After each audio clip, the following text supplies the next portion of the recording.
أما بعد فأعوذ بالله من الشيطان الرجيم بسم الله الرحمن الرحيم قال الله عز وجل ولا تقولوا لمن يقتل في سبيل الله أموات بل أحياء ولكن لا تشعرون صدق الله العظيم وصدق رسوله النبي الكريم ونحن على ذلك لمن الشاهدين والشاكرين والحمد لله رب العالمين.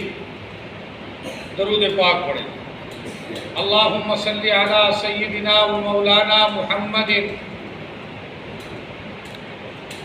اللهم صل على سيدنا ومولانا محمد النبي الأمي وعلى آله وبارك وسلم. میرے بھائیوں، دوستوں، بزرگوں، 18 ذی الحجہ سیدنا عثمان غنی رضی اللہ تعالیٰ عنہ کی شہادت کا دن ہے. یکم محرم الحرام کو حضرت عمر بن خطاب رضی اللہ تعالیٰ عنہ کی شہادت کا دن ہے.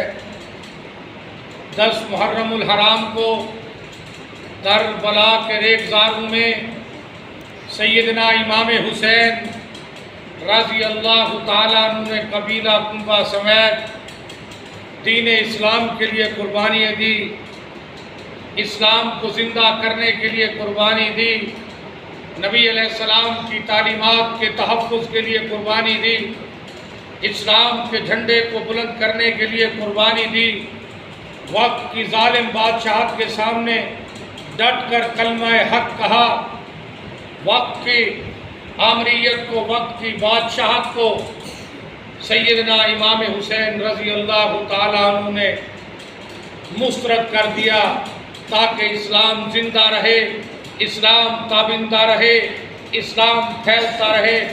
اپنے نانا جان کی تعلیمات کو زندہ رکھا. 10 محرم الحرام کو کربلا کے ریگزاروں میں سیدنا امام حسین رضی اللہ تعالیٰ عنہ نے 72 تن سمیت قبیلہ کنبہ سمیت دین اسلام کے لیے قربان ہو گئے. تو سبحان اللہ. حضرت عمر بن خطاب رضی اللہ تعالیٰ عنہ جب مسلمان ہوئے تو قرآن کی برکت سے مسلمان ہوئے. جب انہوں نے اپنی بہن سے قرآن سنا، جب نکلے ہوئے تھے نعوذ باللہ کہ میں نبی علیہ السلام کو قتل کرنے کے پروگرام سے جا رہا ہوں، اور راستے میں کسی نے کہا پہلے اپنے بہن اور بہنوئی کے گھر کی تو خبر لے لے، وہ مسلمان ہو گئے ہیں. دروازہ کھٹکھٹایا، گھر پہنچے، بہن پر ظلم و تشدد کیا، بہنوئی پہ ظلم و تشدد کیا، دونوں لہو لہان ہو گئے. لیکن جو بہن قرآن کی تلاوت کر رہی تھی، قرآن کی تلاوت کی برکت سے، قرآن کی عظمت سے، قرآن کی شان سے، قرآن کی تاثیر سے ایسی تاثیر دکھائی کہ حضرت عمر بن خطاب رضی اللہ تعالیٰ عنہ کے دل و دماغ میں وہ تاثیر گھر کر گئی، وہ تاثیر بیٹھ گئی. کہا وہ قرآن تو دکھاؤ. فرمایا کہ ناپاک بندے قرآن کو ہاتھ نہیں لگا سکتے. غسل کیا. لا یمسہ الا المطہرون. پاک ہو کر قرآن سورۃ طٰہٰ کی وہ آیات سنی. کہا نبی علیہ السلام کے پاس لے جاؤ. اللہ کے نبی کے ہاتھوں پہ جا کر حضرت عمر بن خطاب نے قرآن کی برکت سے، قرآن کی تاثیر سے اسلام لے آئے. کلمہ پڑھا لا الہ الا اللہ محمد رسول اللہ. کہو سبحان اللہ. یہ قرآن کی تاثیر اور برکت تھی. آج ہم نے قرآن کی تلاوت کو چھوڑ دیا، قرآن کو دیکھنا چھوڑ دیا، قرآن کو پڑھنا چھوڑ دیا. ہمیں چاہیے خود بھی قرآن پڑھے، قرآن کے معنی و مطالب کو سمجھے، قرآن کا حق ادا کرے، اپنی آل اولاد کو بھی قرآن پڑھا. دیکھیں یہ قرآن کی برکت سے نعوذ باللہ نبی علیہ السلام کو قتل کرنے کے پروگرام پہ جا رہے تھے، قرآن کو سنا. قرآن کی تاثیر دیکھو، قرآن کی برکت دیکھو. حضرت عمر بن خطاب قرآن کی تاثیر اور برکت سے مسلمان ہو گئے. کہو سبحان اللہ. بلند آواز سے کہو سبحان اللہ. حضرت عمر بن خطاب رضی اللہ تعالی، اللہ کے نبی نے دعا مانگی، اللہم اعز الاسلام باسلام بعمر بن حشام باسلام عمر بن خطاب. اے اللہ اسلام کو عزت دے، عمر بن حشام کے ذریعے یا عمر بن خطاب کے ذریعے۔ اللہ نے دعا کو، نبی علیہ السلام کی دعا کو، عمر بن خطاب کے حق میں دعا کو قبول فرمایا۔ حضرت عمر بن خطاب مسلمان ہو گئے، اسلام لے آئے۔ حضرت عمر بن خطاب کی سیرت کے سبق سے حضرت عمر بن خطاب رضی اللہ تعالیٰ عنہ نے عقیدہ توحید اور شرک سے نفرت ملاحظہ۔ حضرت عمر بن خطاب رضی اللہ تعالیٰ عنہ نے حجر اسود کو مخاطب ہو کر کہا، اے حجر اسود تو ایک پتھر ہے، نہ تو نقصان کا مالک نہ نفع کا مالک، توجہ میری طرف، ہم تجھ کو بوسہ اس لیے دیتے ہیں کہ ہم نے دیکھا پیارے نبی، نبی مکرم، نبی محتشم حضرت محمد مصطفیٰ صلی اللہ علیہ وسلم نے تجھے بوسہ دیا۔ اتباع سنت میں بوسہ دیتے ہیں، اطاعت رسول میں بوسہ دیتے ہیں، ورنہ تو نقصان کا مالک ہے نہ نفع کا مالک ہے۔ کس لیے بوسہ دیتے ہیں؟ اتباع نبی میں نبی علیہ السلام نے بوسہ دیا۔ ایسے ہی جس درخت کے نیچے بیعت رضوان ہوئی تھی، لوگوں نے اس درخت کو متبرک سمجھنے لگے، اس کے قریب نمازیں پڑھنے لگے، عبادات کرنے لگے اور اس کی تعظیم کرنے لگے۔ حضرت عمر بن خطاب رضی اللہ تعالیٰ نے جب یہ دیکھا کہ یہ لوگ تو اس کی تعظیم حد سے زیادہ کر رہے کہ اس کو سجدہ نہ کرنے لگ جائیں، اس درخت کو جڑ سے کھڑوا دیا، اس درخت کو کٹوا دیا شرک کی بے خونی کے لیے، تاکہ لوگ اس کو سجدہ نہ کرنے لگ جائیں۔ تو ہمیں بھی چاہیے ہم بھی عقیدہ توحید کے اندر اپنے آپ کو مضبوط کریں، عقیدہ توحید کے اندر اپنے آپ کو مضبوط کریں۔ اللہ ایک ہے، اللہ کی ذات و صفات میں کوئی شریک نہیں، اللہ وحدہ لا شریک ہے، اللہ حاجت روا ہے، اللہ مشکل کشا ہے، اللہ آسمانوں کو، زمینوں کو، دریاؤں کو، سمندروں کو، درختوں کو، سب کو پیدا کرنے والا کون ہے؟ اللہ۔ کہو اللہ۔ درختوں کو پیدا کرنے والا کون ہے؟ اللہ۔ بلند آواز سے کہو کون ہے؟ آسمان کو پیدا کرنے والا کون ہے؟ زمین کو پیدا کرنے والا کون ہے؟ سمندر کو بنانے والا کون ہے؟ دریا کو بنانے والا کون ہے؟ بیٹا دینے والا کون ہے؟ بیٹی دینے والا کون ہے؟ رزاق کون ہے؟ حاجت روا کون ہے؟ مشکل کشا کون ہے؟ زور سے کہو کون ہے؟ اللہ ہے۔ عقیدہ توحید مضبوط کرو۔ شرک بڑا گناہ ہے، ان الشرک لظلم عظیم۔ مشرک کبھی بھی جنت میں نہیں جائے گا۔ دوسرے گناہگار اپنی سزا بھگت کر جنت میں جائیں گے، زانی اپنی سزا بھگت کر جنت میں جائے گا، شرابی اپنی سزا بھگت کر جنت میں جائے گا، سود خور اپنی سزا بھگت کر وہ جنت میں جائے گا، والدین کا نافرمان سزا بھگت کر جنت میں جائے گا، ملاوٹ کرنے والا سزا بھگت کر جنت میں جائے گا، ناپ تول میں کمی کرنے والا سزا بھگت کر جنت میں جائے گا، گناہ کرنے والا سزا بھگت کر جنت میں جائے گا۔ لیکن مشرک، انما المشرکون نجس، مشرک نجس ہے، پلیت ہے، مشرک جو ہے ہمیشہ جہنم کی آگ میں جلے گا، سڑتا رہے گا، کبھی بھی جنت میں نہیں جائے گا۔ عقیدہ توحید پختہ کرو۔ حضرت عمر بن خطاب کی یہ سیرت کا پہلا سبق، حضرت عمر کی سیرت کا دوسرا سبق ہے ذوق قرآن۔ کیا ہے جی؟ ذوق قرآن۔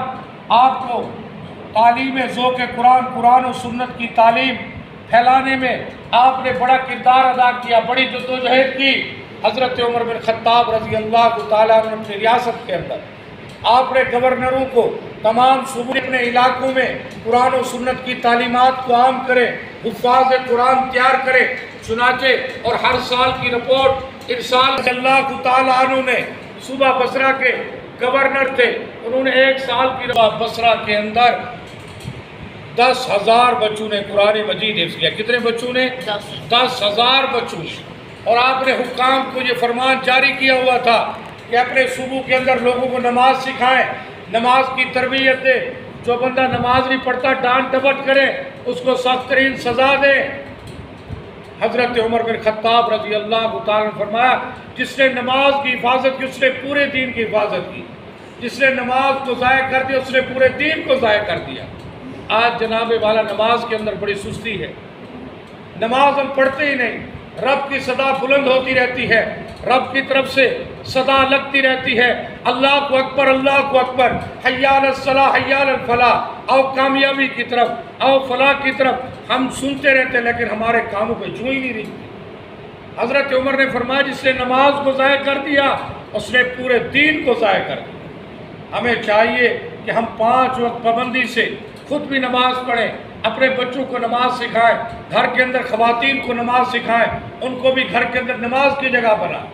اور حضرت عمر بن خطاب نے فرمایا تجارت کرنے کی، دکان کھولنے کی اجازت اس کو ہے جو دینی امور کو، دینی مسائل کو، تجارت کے مسائل کو جانتا ہے۔ آج ہمارے اندر خوف خدا ہی نہیں، اس لیے سودی لین دین کے اندر سارا دن جھوٹ بولتے، ملاوٹ کرتے ہیں، ناپ تول میں کمی کرتے ہیں۔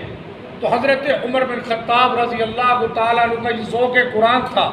ہمیں بھی چاہیے ہم بھی ذوق قرآن کو عام کریں، ہمیں بھی چاہیے قرآن و سنت کی تعلیمات کو عام کریں، ہمیں بھی چاہیے ہم اپنی آل اولاد کو قرآن کا حافظ بنائیں، عالم بعمل، مجاہد فی سبیل اللہ، دین کا داعی بنائیں۔